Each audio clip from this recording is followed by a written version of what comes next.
I don't know if you read this, but the latest data has shown that 11% of workforce participation in Delhi is female. That's it? That's it. The one piece of advice for a D2C, aspiring founder is think distribution first, not product first. Your chances of success are very high if the distribution is hungry. Any regrets leaving corporate life for you? Zero.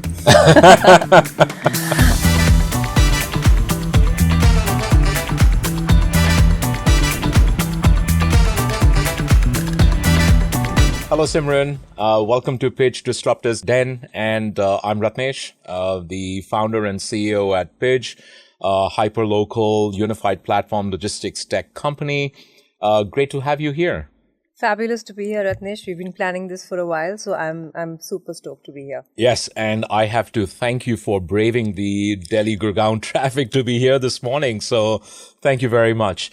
I've been kind of intrigued. You've recently featured on Shark Tank, and congratulations. Thank you. The interest that you got, and how has life changed since then? I've been a lot busier. I would say it's probably we're at now the 6-week mark of our airing.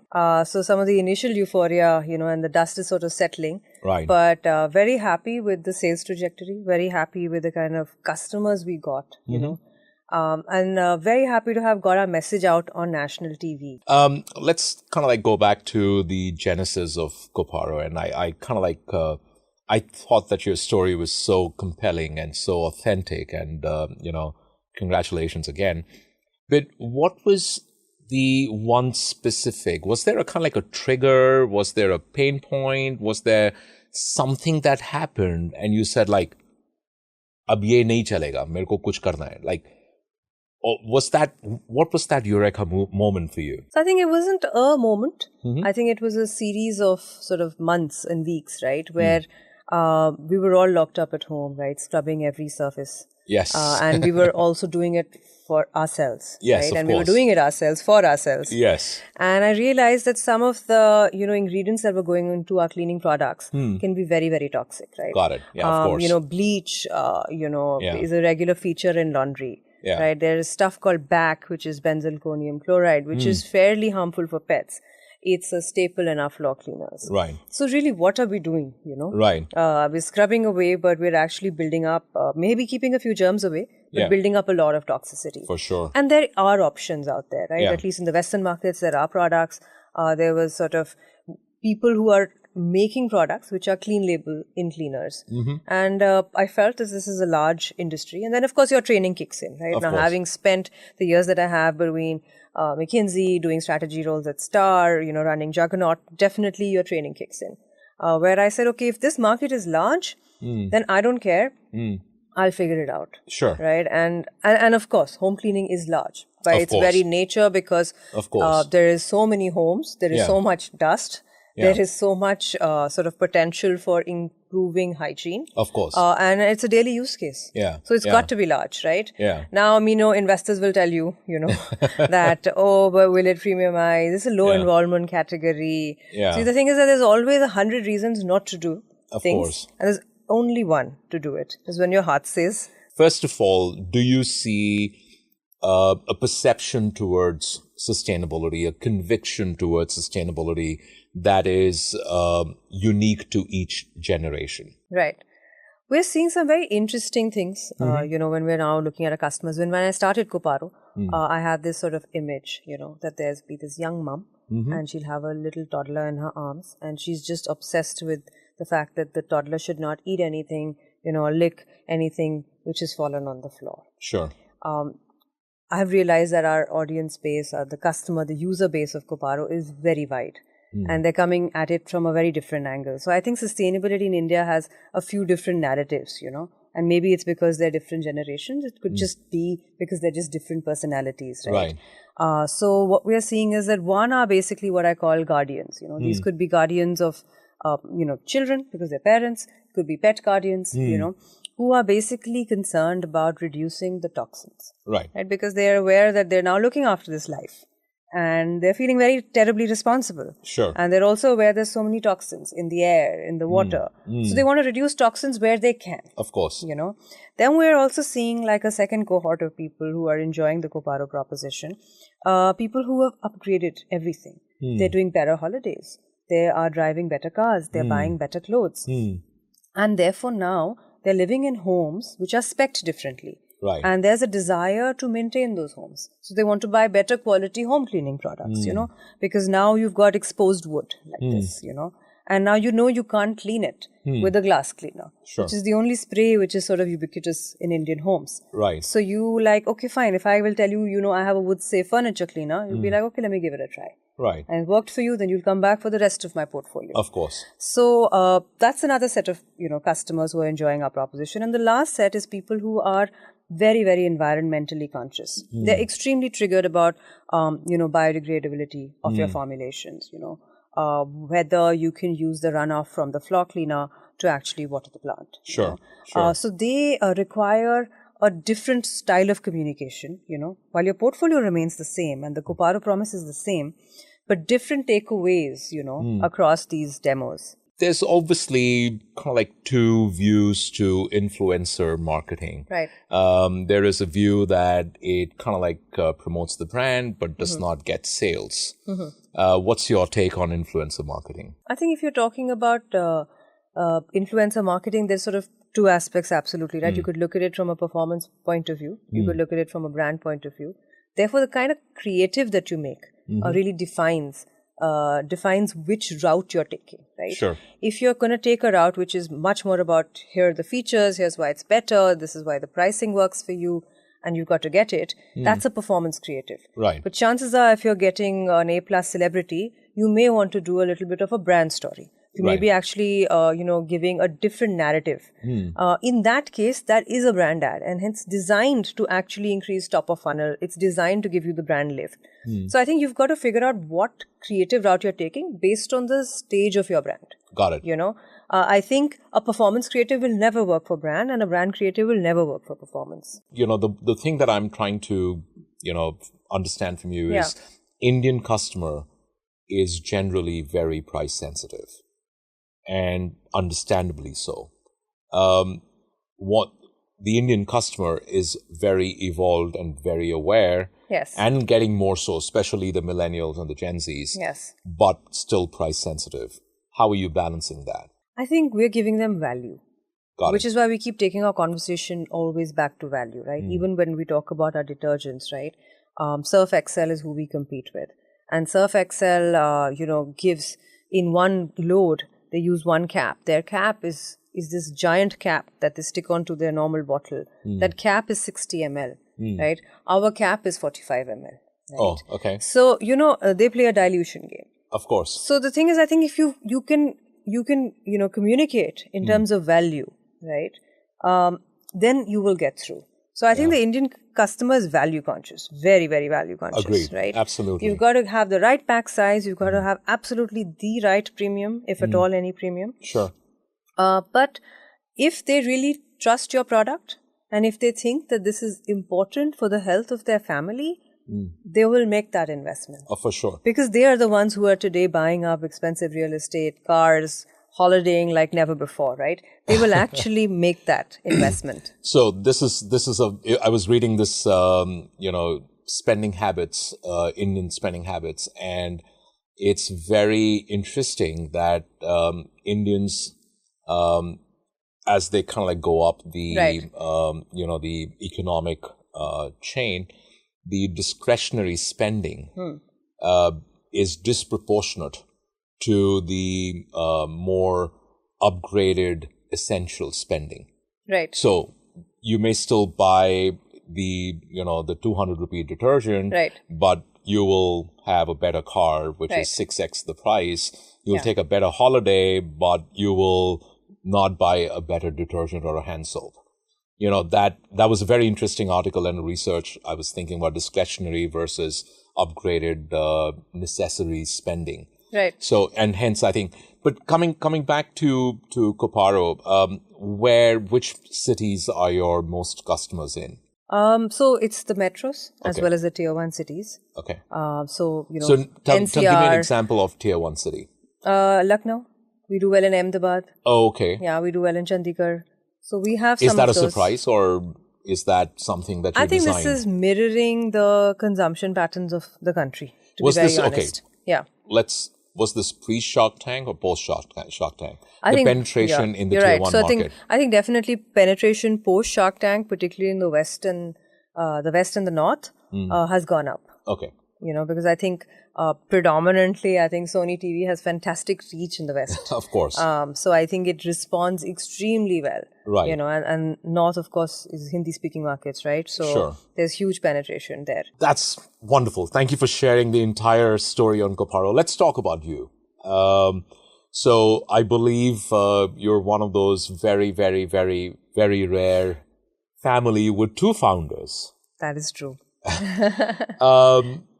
How does your daughter deal with it? It's the only life she knows. So she thinks that, you kind of grow up, you study Right. some, you go to business school, you do what you have to do. Right. And then you go and start your own company. I love that. I love it too.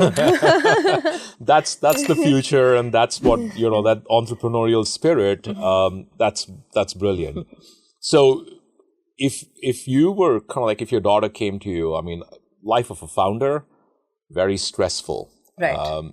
Both of you being founders, and I believe you both founded your companies about the same time, like a year or 2 apart. Right. How has that impacted your daughter? Like when you were in a corporate life versus as a founder, what changes has she experienced or she talks about? So she actually has only seen us, I think, being startup founders. While, of course, I was also running Juggernaut Books, Right. just Yes. after she was born. So there was an element of sort of, I wasn't the founder there, but I was the CEO there. Right. So I think she only knows this life. So, well-hidden secret from her. She doesn't know there is any other normalcy to life. But I think, it's great because one, I'm a big believer in sort of role modeling, particularly for girls. I think there's nothing more important. And I think the fact that she sees both of us go out there, do our own thing, I'm sure, somewhere it will have a positive impact on her. I think the one thing that I wish I could change was that how sometimes we are not very present in the moment, I think as founders, we're both guilty of carrying a lot of work home. Sure. And a lot of mental load home. Sure. So even when, she's delighting us with a performance, of dance at dinner, which often happens, because we're not fully present, because there's this urge to pick up your phone and see what that notification was. Of course. And I think that's the only thing that I feel, sort of is a disadvantage for my little one. But otherwise, she just sees 2 people committed to, building and who are excited about their work. She sees how engaged and switched on we are. Right. And she sees her mom work, right? And she sees her dad support. Right. So I think, couldn't have asked for it in any other way. So let's talk about, some of those issues. I think as a fellow founder, I can completely relate to you, but how do you deal with, the constant roller coaster of emotions? How do you deal with the stress and, how do you deal with the general mental health issues? And what would that advice be for other founders from you? I think, nothing prepares you for how much of a roller coaster it's going to be, right? The amount of people who told me that, are you mad? Like, you've just become a mom, like, relax, like, work. Sure. But what is wrong with you when your husband's already running his company? Like, what is wrong with you? Right. But I still went for it, right? And I think there's going to be highs and lows. Unfortunately, the highs are very high and the lows are very low. Yeah. And I think that's what makes it different from corporate life. There's highs and lows there as well, right? But there's still around a little bit of a mean, Here, there is just no mean, right? That's it's just right. up, down, right? And I think you just, I would say one thing that I've started consciously doing is savoring a bit of the victory, when you won something, you've had a little moment, like go and do those 20 victory laps, extend that moment. Yeah. Well said. Very well extend said. that moment. Yeah. And I think the second one is, the lows, right? Yeah. Where you kind of, and of course, then I think particularly for women founders, right? We also beat ourselves up more, I feel. I think there's a lot of imposter syndrome which happens, Oh, really? I thought that happens with every founder. I think a little bit more with women, and you've kind of just, it never goes away. That voice is never going to go away. You just learn to control it. Right. You just learn to say the right things to shut it down. Right. And at the end of the day, look, you're here, it's a risk. It's the biggest risk perhaps you're taking professionally, right? And there is a chance that it can go wrong. Know that can happen. But that is not just you. It is not like you have failed. Right. And, maybe the idea was, ahead of its time. Something was flawed in the execution. It required more capital. You got less capital. So that's it. Right. It's that. It's as objective as that. Very tough to do, of course, all of these things. But you kind of have to keep talking to yourself. I think one thing that has helped is just have an ecosystem of people around you who you can call. Absolutely. Just before on my glorious drive from Delhi to Gurgaon, which took me 1 hour 30 minutes today. I was on the call with a founder friend. He was having some trouble and he wanted to discuss it with me. Sure. And I think those safe conversations are so important. So important. I mean, I entered the world of founder after a corporate life, and I've completely forgotten that, you could take 2 weeks off in a year, 3 weeks off in a year, and Saturdays were actually a holiday and you worked 5 days a week. Yeah. There was a finishing time in the evening. I've forgotten all of that. And yes, the liberating is kind of like more, it's intellectual, it's kind of like also spiritual, because you kind of like, you have this innate feeling that I control my destiny. And I think that's one thing that kind of like drives every founder. Any regrets leaving corporate life for you? Zero. I couldn't have done one more offsite, one more Monday morning. I think I did at the right time. So I was reading one of your social posts where you talk about, I want to spend some more time with my family and friends and kind of like do certain things. What were you thinking when you were writing that post? Help me reference this one again. I think there was one post on LinkedIn where you said, I want to now focus on, spending more time with friends and mental health. And I just, I feel, posts are always a reflection of what you're feeling at that point in time. Yes. What were you feeling at that point in time? Just this, that, we spend so many of our waking hours, and then as founders, even when you're asleep, the AOP is going through your head, exactly. right? You're trying to figure out where are you closing March and, how can you start April well? Right. So I think it just never stops, right? And this is also the time, my dad's 70 plus, my mom is in her late 60s. I would love to be able to, holiday with them. Right, of course. A couple of times in a year. Of course. My great-grandma is still alive, and she's still full of tales, about her journey, her experiences. And I can only sort of absorb if I'm around, right? Of course. So I feel I do want to be more available, because some of this time isn't going to come back, For sure. right? And that AOP in March and April will come back, blessed every year. So For sure. Yeah. No, that makes a lot of sense. So let's kind of like talk about, earlier in the conversation, you talked about women entrepreneurs having to kind of like go through more stress and more judgment. I know that you're kind of like always supportive of efforts to promote women. Do you want to talk about something in specific that you do at your work, at your startup, at Koparo, from just promoting women? I mean, at Koparo, we have nearly 50% sort of, women, but of course it's a small team at this point in time, so I'm not employing huge numbers. Sure. But in general, my advice, to people who join me and to people who may informally sort of reach out to me for any kind of conversation is that just, you've done the hard work, right? You've done your formal education, you've got your degrees, just don't stop working. I feel as women, when they're getting married, let's say the husband is living in Bangalore, right? they're so eager to give up their job, right? Yeah. Very rarely do you see the reverse happen, So I just say that, prioritize your career, because only if you prioritize your career will you be earning enough for your career to ever matter. Otherwise, you're always shooting yourself in the foot. You're always self-sabotaging. You give up your job before, you give up a promotion because you're worried it'll come with too much work, and therefore, how will you then manage? Sure. We're so used to satisfying, we're so used to sort of satisficing that we kind of keep solving for the wrong optima, right? And that bothers me a great deal. So even for everybody who joins me, right, there's one thing I tell them, right, like, you're joining as equals, right? And just stay the course, right? Do not sort of have long gaps in the middle. Don't have large pauses in your career. Fight for the promotions just as your, male colleagues would. Sure. Because if you're not going to give yourself that much importance, you're not going to be that voice on the table, who is going to be your voice? 100%. So I think, I don't know if you read this, but the latest data has shown that 11% of workforce participation in Delhi is female.